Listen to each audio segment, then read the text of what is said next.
Yeah, politiko. Let's go.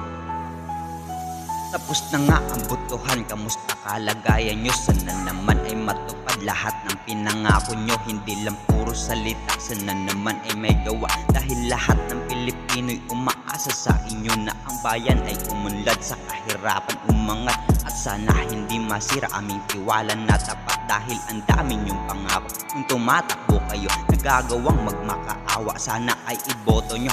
Dami pang mga pangako, papagawa ko ng ganito, papagawa ko ng ganyan. Pag nakaupo sa trono, sarili lang pinapayaman. Wala nang pakisabayan kahit lubog sa kahirapan. Malubog ka man sa putik, wala silang pakialam. Kaya mga pangako nyo ay inyong panindigan, dedikasyon sa serbisyo at tunay na panunungkulan. Masyado na mahirap sa Pinas, wag nyo na sanang pahirapan. Kaya aking kababayan, dapat tingnan nyo maigi kung merong magbabago sa ating bayan na magil. Kaya dapat na gawin kung pagbabago'y wala pa rin sa susunod na botohan. Huwag nyo natin bubutohin.